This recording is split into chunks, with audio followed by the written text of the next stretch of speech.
তো আমাকে বিষয় দেওয়া হয়েছে শিক্ষা এবং জ্ঞান বিস্তারে নবী করিম সাল্লাল্লাহু আলাইহি ওয়াসাল্লাম। এই বিষয়টি অত্যন্ত গুরুত্বপূর্ণ।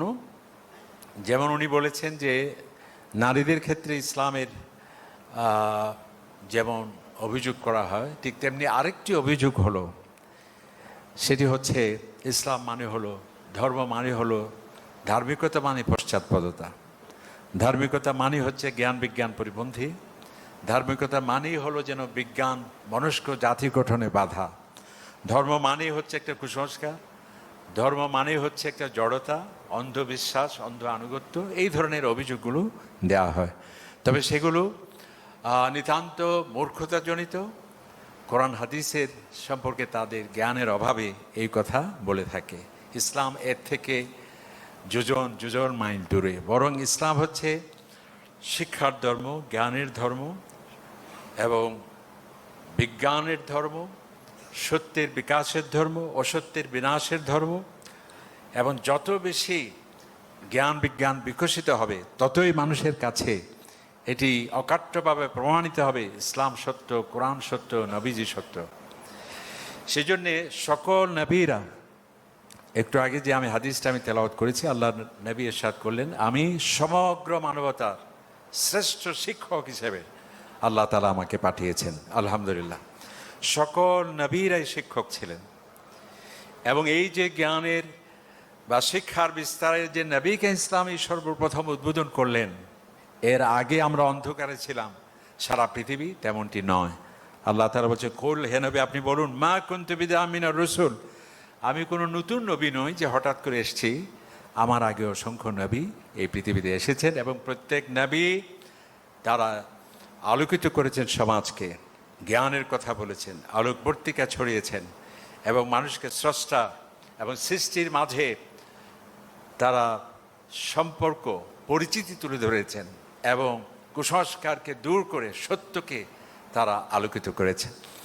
এই জন্যে শুধু আমাদের নবী বিজ্ঞানীদের মহাবিস্ময় নয়, আগেকার যারা নবী ছিলেন, এক একজন নবী তাদের এক একটি মুজিজাতে আজকের আধুনিক বিজ্ঞান বিস্মিত। যেমন দেখুন হজরতে সুলাইমান আলাইহিস সালাম। কারণ কি?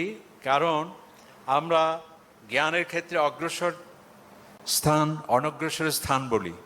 অর্থাৎ যারা রাজধানীতে আছে তারা ভালো জানবে, যারা মফস্বল আছে তারা জানবে না, এই যাতে না হয় আল্লাহ তাআলা জ্ঞানের আলো ছড়িয়ে দেওয়ার জন্যে সারা পৃথিবীতে লিকুল্লি কওমিন হাদ, প্রত্যেকটা সম্প্রদায় আমি নবী পাঠিয়েছি জ্ঞানের আলো ছড়িয়ে দেওয়ার জন্য। ওয়া ইম মিন উম্মাতিন ইল্লা খালা ফিহা নাদির, প্রতিটি জাতিতে জাতিতে আমি নবী প্রেরণ করেছি জ্ঞানের আলো ছড়িয়ে দেওয়ার জন্য। ওয়াদরিব লাহুম মাসালা আসহাবাল কারিয়া, এমনকি গ্রামে গ্রামে আমি নবী পাঠিয়েছি। সুবহানাল্লাহ। অর্থাৎ কেউ যাতে বলতে না পারে আমরা অনগ্রসর ছিলাম, আমরা জ্ঞানের আলো থেকে আমরা বিচ্ছিন্ন ছিলাম, এটি যাতে না হয়।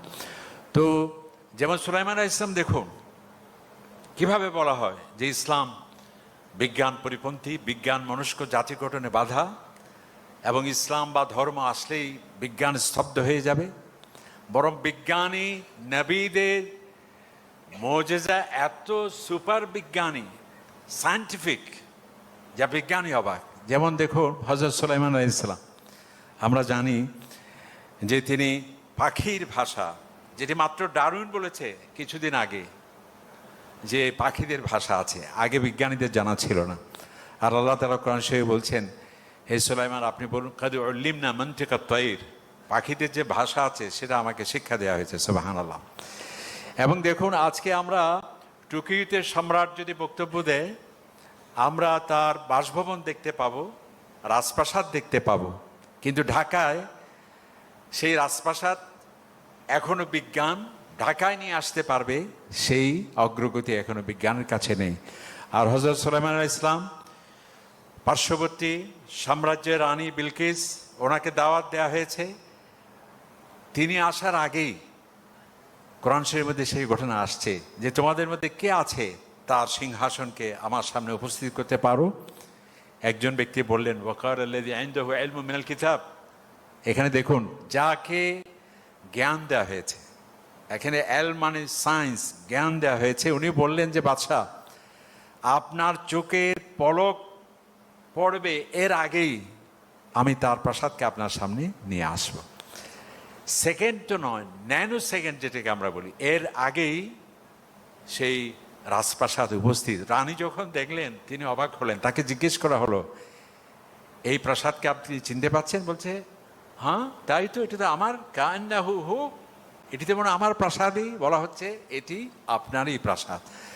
বিজ্ঞান অবাক, সেই হোয়াইট হাউসের ছবি নিয়ে আসতে পারবে কিন্তু হোয়াইট হাউসকে আমাদের টিএসসির সামনে নিয়ে আসতে অক্ষম।